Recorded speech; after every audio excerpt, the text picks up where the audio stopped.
कुछ बोलता हूँ एक बार, पता नहीं क्यों नहीं। हाँ बोल दो हाँ बोल दो हाँ। बोल दो। तो हाँ, दो दो एनीबॉडी, मिनट कर दो। अभी अभी अभी। क्या क्या बोल रहे, क्या बोल रहे हो सर? तो anybody has ever seen a finance company,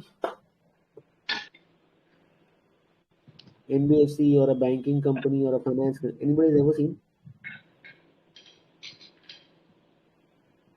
तो कुछ तो बोलो, हाँ ना तो बोलो। हाँ सर। Yes sir. ये तो बैच एक बैच मोड है, बैच मोड है। एक एक फाइनेंस कंपनी है जिसका मार्केट कैप है 168 करोड़, दिख रहा है आपको मेरा स्क्रीन? Yeah. उसका P is just 2.83. Why? If I go to the balance sheet and see, there are liquid investments kept of 337 crores. There are liquid investments of 330.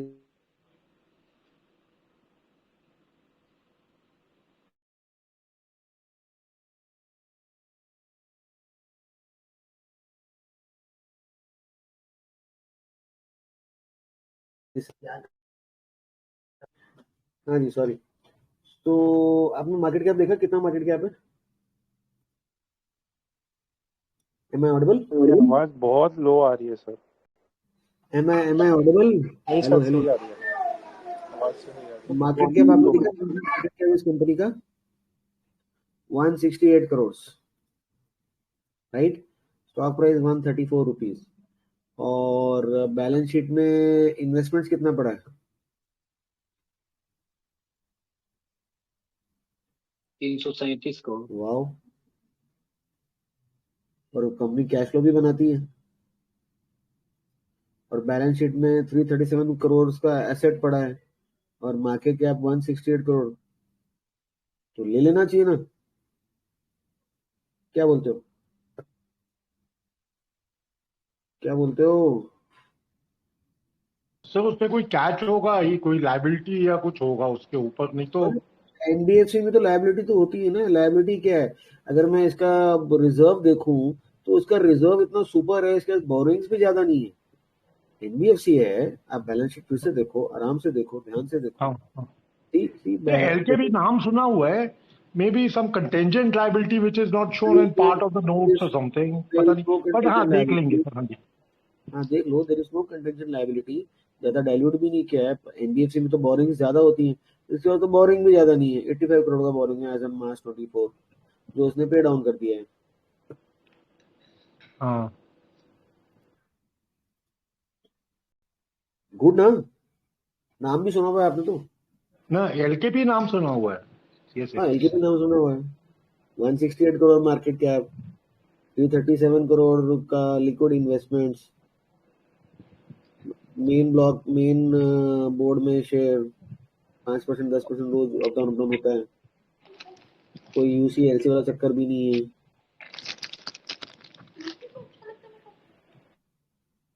ले लेना चाहिए कि नहीं लेना चाहिए? देखना चाहिए आपने तो। नहीं, मैं तो पूछ रहा देखिए हूँ आगे क्या मुझे। दिख करे उसमें तो। आपको जैसे नहीं, बता रहे हो जरूर कुछ होगा उसमें। नहीं सर, वो तो सुनील जी ने बताया था एक बार गोल्ड के बारे में, मैं तो वही सोच रहा हूँ। उसके अलावा तो मैंने कुछ सोचा नहीं आगे। वो तो निकल गए गोल्ड माइन से सर, एक लैंड माइन सेकंड, से निकल गए। एक सेकंड।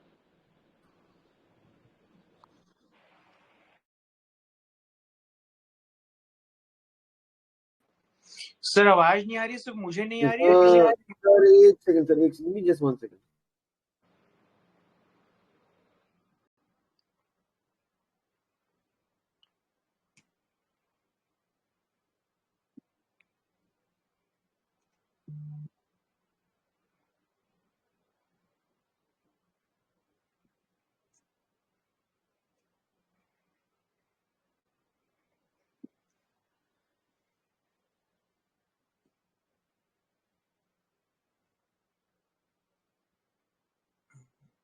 हेलो, आवाज नहीं आ रही, कोई कुछ बोलेगा?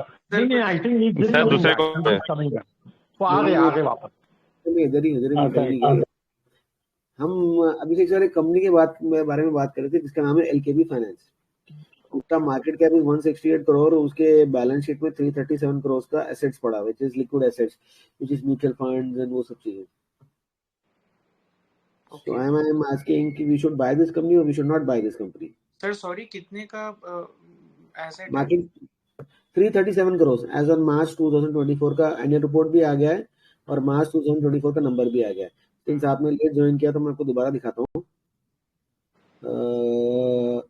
ये देखो सर, ये रहा इसका मार्केट कैप 168 करोड़ आज जो भी क्लोजिंग प्राइस है, और ये रहा इसका बैलेंस शीट के अंदर asset which is 337 crore. Sir तो और बेसिक ये इसका बुक वैल्यू है. ज्यादा कर्जा वर्जा भी नहीं है, बट एनबीएफसी में तो कर्जा होता है हाँ जी और कंपनी खूब कैश बनाती है. जी तो राकेश सर कह रहे हैं कि उन्होंने नाम सुना हुआ है, तो मैं ये पूछ रहा हूँ कि उसको लेना चाहिए कि नहीं लेना चाहिए. एक observation. But sir promoter holding last quarter में कम हुआ है काफी. हाँ, प्रमोटर होल्डिंग लास्ट क्वार्टर में कम हुआ है. उसने 18% स्टेक कम किया है प्रमोटर ने. लेकिन 2018 में इसका स्पेशल सिचुएशन भी आया था. जो नया प्रमोटर आया था 2018 में इसका ओपन ऑफर आया था, जो नया प्रमोटर ने आके स्टॉक बाय किया था. उसके बाद जो होता है स्पेशल सिचुएशन में आपको सबको पता ही है. तो क्या करना चाहिए? सर मेरा आंसर बायस्ड होगा इसलिए मैं कुछ नहीं बोल रहा हूँ ठीक है सर, कोई बात नहीं. बाकी लोग, सुनील जी.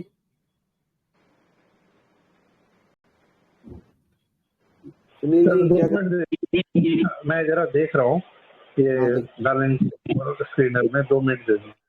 हाँ हाँ 10 मिनट लो सर. धनंजय जी क्या करना चाहिए?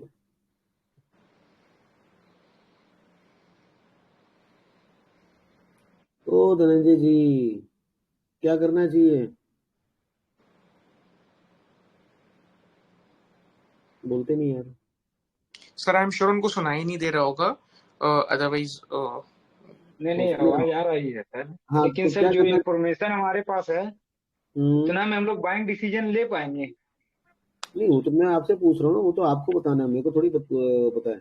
नहीं मेरे सर को वो इन्फॉर्मेशन कम है हमारे लिए बाइंग डिसीजन पता लेने के लिए. और क्या इन्फॉर्मेशन चाहिए सर आपको? भाई स्टॉक कोई यूसीएल सर वाला स्टॉक वो है नहीं. अगर मेन बोर्ड का कंपनी है, एनबीएफसी है. जितना मार्केट कैप है उससे डबल का तो लिक्विड एसेट्स पड़ा है. लिक्विड एसेट्स का मतलब म्यूचुअल फंड्स है, इक्विटी शेयर्स है, जिसको जब चाहे बेच सकता है.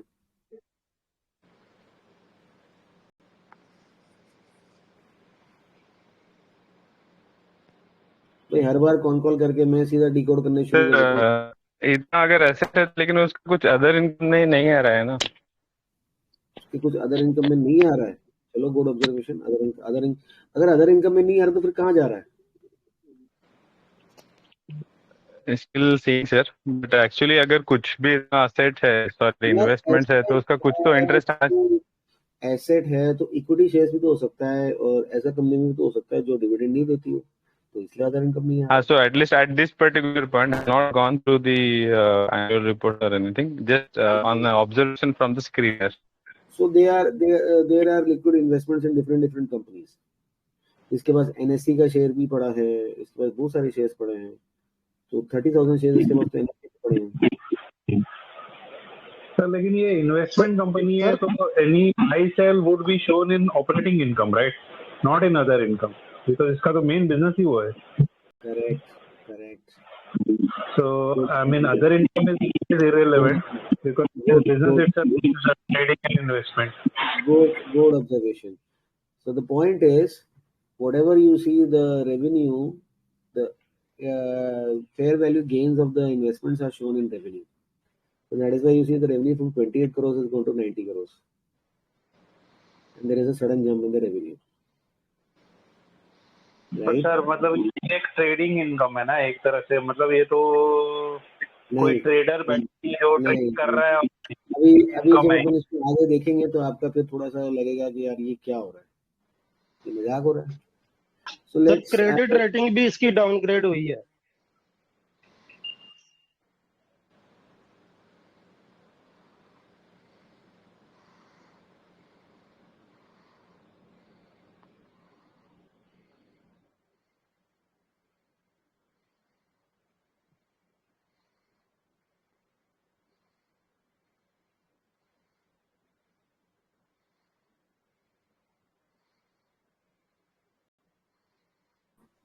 Am I audible? Sir Audible. तो क्रेडिट रेटिंग को छोड़ो, क्रेडिट रेटिंग में कुछ नहीं है। एक अच्छा पॉइंट आपने पकड़ा कि ये इन्वेस्टमेंट बिजनेस है, तो इसका जो रेवेन्यू है उसके अंदर इसके इनकम होगा। तो यहाँ पर सबसे मोटी मोटी बात क्या है कि अब पहले चल के देखते हैं कि इसके पास इन्वेस्टमेंट्स क्या क्या। ये 2024 की एनुअल रिपोर्ट है, स्क्रीनर में नहीं आ रही है पर बीएससी एनएससी की वेबसाइट पे आ चुकी है। First let's see the investments, इसके पास इन्वेस्टमेंट्स क्या है। ये लोन आ गए। देखो जी क्या क्या इन्वेस्टमेंट्स है। ये तो इसके पास डिवेंचर्स हैं, Tata capital, power finance, Tata capital, NABARD, Indian railway, HDFC, सारे हाई क्वालिटी डिवेंचर्स हैं। डिवेंचर्स दिख रहे हैं, Canara bank, signal, south Indian bank. फिर ये क्या है कि ये इसके पास कुछ अनकोटेड यानी कि अनलिस्टेड शेयर्स हैं, जिसमें Samco ventures, Hindustan times, NSC के 30,000 शेयर है, पहले 20,000 थे। निवाता सिस्टम्स, मैपल एविजन, मैपल के 8 लाख शेयर हैं। तो ये इसके कुछ वो है, ये इसका कुछ सब्सिडी कंपनी का इन्वेस्टमेंट है। ये इसके कुछ कोटेड माने के लिस्टेड शेयर्स हैं, रेलिगेयर, संदूर मैग्नी, सेंट्रल बैंक, आईडीएफसी बैंक, स्पाइस जेट, सब अच्छे अच्छे नाम है कि नहीं। देखो देखो देखो, अच्छे हैं हाँ। एक सेकंड यार।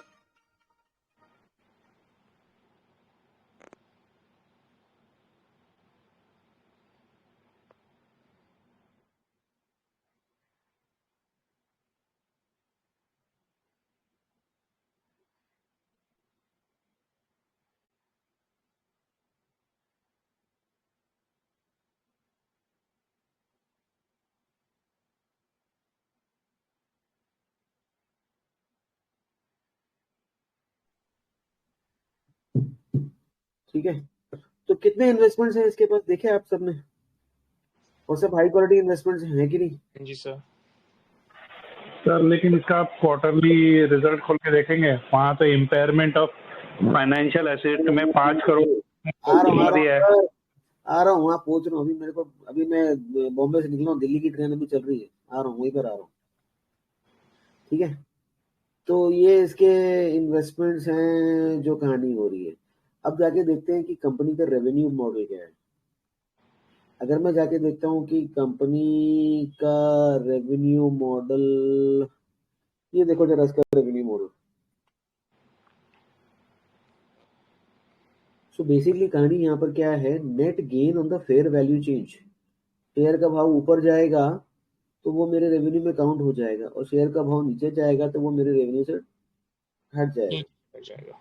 अभी पिछले 1 साल में तो स्टॉक के प्राइसेस बढ़े ही बढ़े हैं। जो मेरा 10 करोड़ का मेरा रेवेन्यू आया था शेयर के प्राइसेस बढ़ने से, आज की तारीख में वो 68 करोड़ का रेवेन्यू हो गया। अगर 1 अप्रैल को स्टॉक लोअर सर्किट लग गया तो मैंने तो मेरी बुक्स में रेवेन्यू रिकॉर्ड कर लिया, और 1 तारीख को या 2 तारीख को वो रेवेन्यू गायब हो गया। So basically this is in IAS, basically this is not a revenue, this is just as per Ind AS for investment companies। अगर मैं ये 68 का रेवेन्यू हटा देता हूँ यहाँ से, क्योंकि ये तो सिर्फ शेयर प्राइस के अप डाउन की वजह से जो मुझे नेट गेन हो रहा है, अप डाउन की वजह से। जरूरी तो नहीं मैंने स्टॉक बेचा हो, अगर बेचा हो तो मैं उसको इनकम में ले लूंगा। अगर नहीं बेचा हो, अनरियलाइज्ड है, 31 मार्च को मेरी होल्डिंग पड़ी है डीमैट में, तब तो मुझे नहीं लेना चाहिए ना। बट ये कानून है तो कानून है, लॉ है तो लॉ है, लॉ के साथ चलना पड़ेगा। तो basically this is not revenue, you have to remove this as revenue. If I remove this, now see the amount of खर्चा दिस कंपनी इज डूइंग, उस रेवेन्यू के सामने तो ये छोटा छोटा खर्चा है। एम्प्लॉय बेनिफिट, फाइनेंस कॉस्ट मेरी 3 करोड़ की है, तो ज्यादा मेरे पास फाइनेंस है ही नहीं मतलब।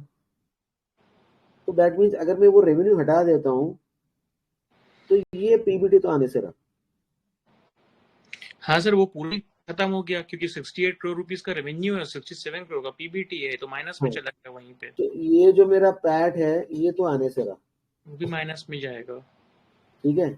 अब मजे की बात क्या है कि आरबीआई के एक कानून है, आरबीआई का क्या कहता है। अब अगर मैं इसकी बैलेंस शीट देखता हूँ, यार अगर रेवेन्यू इतना अच्छा कर रहा है, डाइल्यूट नहीं कर रहा, तो see how the reserves are going up. No what constitutes the reserve? अगर मैंने कुछ डिविडेंड दिए हैं तो थोड़ा बहुत डिविडेंड देता है ये, 10%, 9%, 6% डिविडेंड देता है। बाकी का मेजर परसेंटेज तो इसके पास ही रहता है, वो तो ये डिविडेंड में नहीं देता है। तो मेरा रिजर्व एंड सरप्लस तो बढ़ना चाहिए। रिजर्व एंड सरप्लस बढ़ेगा तभी तो आपको यहाँ दिखेगा, दिख रहा है ना रिजर्व एंड सरप्लस, और डेब्ट ज्यादा है नहीं, तो you feel company is very strong. But वो जो रेवेन्यू ये दिखा रहा है जिसकी वजह से इसको प्रॉफिट आ रहा है, एक्चुअली वो रेवेन्यू नहीं है, वो सिर्फ शेयर्स के प्राइस ऊपर नीचे के होने की वजह से है। एग्री? लेकिन स्क्रीनर में देख के हमारे को ये पता नहीं चलेगा। अब मजे की बात क्या है कि जब मैं इसकी रिजर्व्स क्यों बढ़े और इसका रिजर्व एंड सरप्लस अकाउंट देखता हूँ तो मुझे एक बड़ी अजीब सी चीज मिलती है। तो मुझे तो समझ आ गई वो क्या है, आप लोगों को शायद पता हो या नहीं पता हो, उस बारे में मुझे पता नहीं है। तो रिजर्व एंड सरप्लस अकाउंट कहाँ है इसका?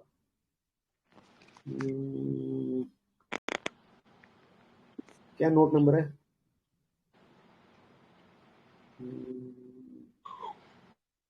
ये रहा, इतने इक्विटी कैपिटल है, इतना इशूड कैपिटल है, ये प्रमोटर्स ने शेयर बेचे हैं जिन्होंने 2018 में कंपनी को लिया था। ये रहा इसका reserve and surplus account. So there is a rule by RBI कि जो भी investment companies, deposit taking companies, उनके ऊपर एक रूल होता है 45 IC। Now what is this rule 45 IC? अपने प्रॉफिट का, जो उसने प्रॉफिट दिखाया है, ये अपने प्रॉफिट का 20% उसको अपने रिटेन अर्निंग्स में से माइनस करके एक रिजर्व बनाना पड़ेगा जो क्यूमुलेटिव साल दर साल चलेगा, जो अगर ये एनबीएफसी डूब जाती है तो ये रिजर्व से शेयर होल्डर्स को या डिवेंचर होल्डर्स को पैसा दिया जाएगा। और ये वो रिजर्व है जिस पैसे का वो कुछ नहीं कर सकता, जिस पैसे का वो कुछ नहीं कर सकता वो रिजर्व रहेगा एज पर आरबीआई नॉर्म्स। ठीक है, मुझे बताओ। तो सर एक क्वेश्चन है, एक सेकंड, वो तो पैसे मुझे बताओ, ये अर्निंग है क्या? नहीं, क्या ये अर्निंग? क्योंकि ये तो रेवेन्यू एडजस्टमेंट है। करेक्ट।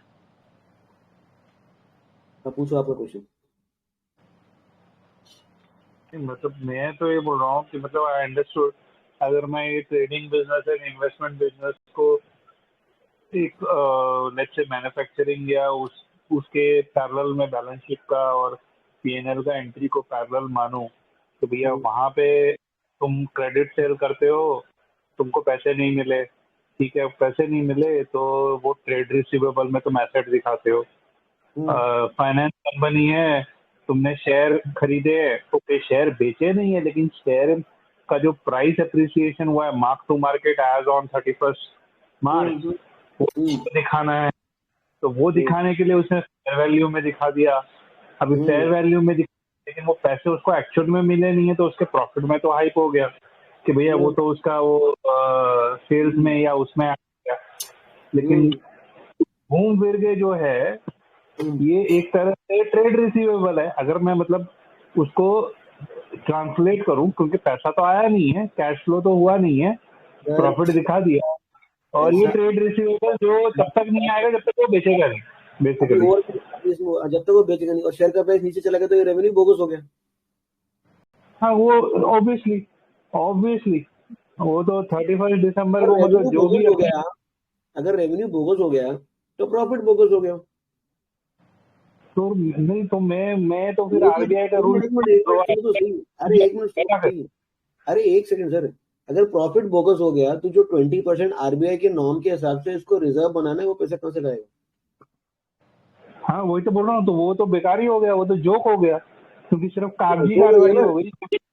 गया लेकिन अभी दिल्ली दूर है सर, अभी अपन गुजरात में चल रहे हैं, अभी दिल्ली दूर है। एक मिनट, जो ये 350 करोड़ का जो इन्वेस्टमेंट दिखा रहा है कि fair value of the investments बढ़ गए, अरे ये इन्वेस्टमेंट है क्या? पहले ये तो देख लो। Now have a look. Aggregate book value market value of quoted investments is 180 crore, जो लास्ट ईयर थे 69 करोड़, तो 69 करोड़ से 180 करोड़ चले गए। लेकिन aggregate book value of unquoted, जितने भी इसके अनलिस्टेड सब्सिडरीज हैं, उन्होंने पैसा लूज किया है। तो from 168 crore I come down to 147 crore. जितने भी मैं अनलिस्टेड शेयर लेके बैठा हूं अदर देन सब्सिडरीज, उन्होंने पैसा लूज किया है from 137 crore to 116 crore. Stock के प्राइस तो ऊपर नीचे होते ही है ना। बिल्कुल। तो लिस्टेड, जो लिस्टेड शेयर्स हैं उसके भी तो प्राइस ऊपर नीचे होंगे कि नहीं होंगे? होंगे सर। तो आज जो रेवेन्यू है, या तो अगले साल जाके मैं उस रेवेन्यू को राइट डाउन करूं, क्योंकि ये सब देख के तो मैंने मेरा रेवेन्यू लिया है, यही तो एडजस्टमेंट किया है मैंने मेरे रेवेन्यू में। तो that means because of this, until unless I don't understand this and until unless I am not able to normalize the revenue, इसका नॉर्मलाइज से मेरा मतलब है मैं ये fair value gains of equities हटा दूं इसमें से, जब तक मुझे ये चीज के बारे में नहीं पता, मुझे तो स्क्रीनर देख के कंपनी बड़ी अच्छी लगेगी यार, 11 की ईपीएस 47 की होगी, वाओ, 300 करोड़ का इन्वेस्टमेंट है, 100 ले लो। मेरे को तो बहुत अच्छी दिखेगी स्क्रीनर देख के, until unless I don't understand this। हर साल में ये पंगा है।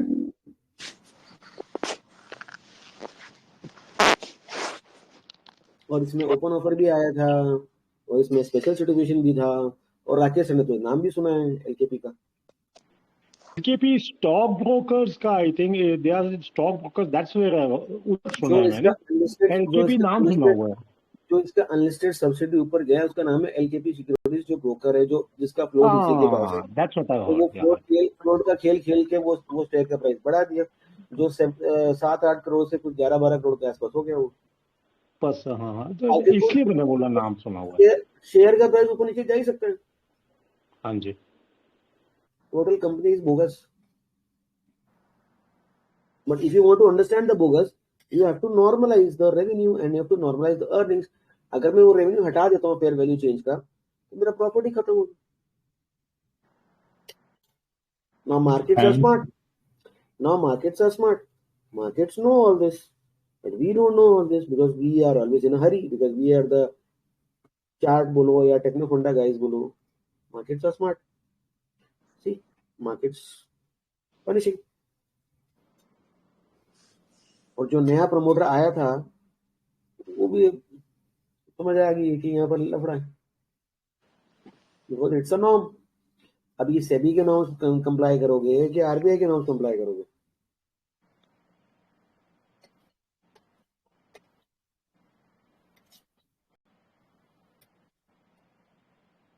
समझ आ गया अभिषेक सर?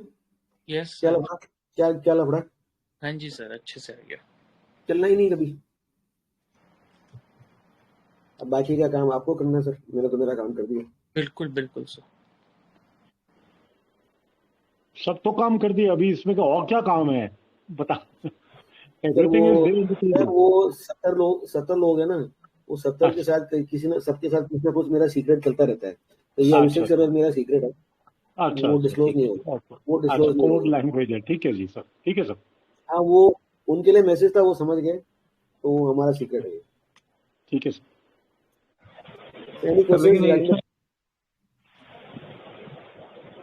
इसमें एक चीज है सर, मतलब जो मैं मतलब at least I would definitely see, cash flow तो मतलब 25% भी नहीं है पिछले जो भी 10 साल में। सर फाइनेंस कंपनी में कैश फ्लो नहीं देखा जाता। नहीं सर, जितना प्रॉफिट दिखा है उसका कैश फ्लो तो होना चाहिए ना। नहीं होता सर, फाइनेंस कंपनी में ऐसा नहीं होता। आप बजाज फाइनेंस जाके देखो, पर ये एनबीएफसी नहीं है ना, ये लोन नहीं दे रहा है, ये सिर्फ इन्वेस्टमेंट कर रहा है, ये सिर्फ शेयर ट्रेडिंग कर रहा है।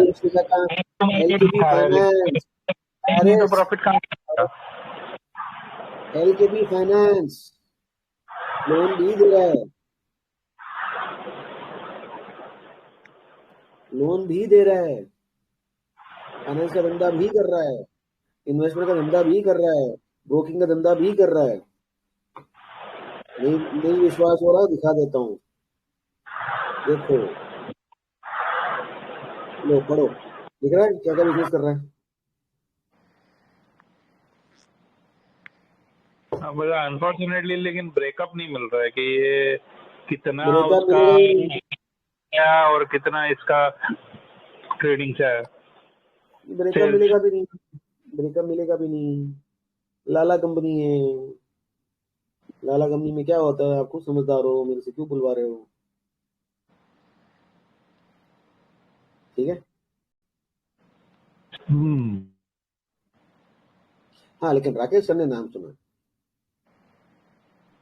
तो आपने आई थिंक एवरीबडी मतलब हर्ड, उसका जो स्टॉक ब्रोकर का नाम है, बड़ा एडवर्टाइज करता है, वो पुश करता है अपने आप को, तो काम तो नहीं अच्छा है ना, हाँ, अच्छा है ना, रिजल्ट अच्छा आया, नहीं, ईपीएस बढ़ गया तो सब ले लेंगे, but, ले लो। सो मार्केट में है कि बस अपने उसको मैंने टिप्स देके काम कराता है सर। ये बहुत पहले का है, 8-10 साल काफी पहले का है ये अभी का नहीं है ये LKP stock brokers, quite old. Sir मैंने क्या बोला, आपने वो तो ध्यान दिया नहीं। नहीं लाला दिया कंपनी, मैंने ध्यान, दिया नहीं दिया मैंने, लाला कंपनी है। हाँ हाँ वो तो ठीक है। मैं ये एडवोकेट EPS नहीं कर देख रहा भाई, के, an iota also, I am just saying नाम वो अपना उछालता है, मैंने एडवर्टाइज करता है, that's all I am saying, that's why I have heard, that's all. EPS देख के, प्रॉफिट देख के, सेल देख के शेयर लेने में कभी कभार गलती हो जाती है। हाँ that's the point, that is the point you try to prove, yes yes, point taken sir, वो तो पता चल ही गया। बस मेरे पास इतना ही था शेयर करने के लिए। ठीक है, हाँ जी sir, thank you. Thank you thank you sir sir, everybody. Thank you everybody.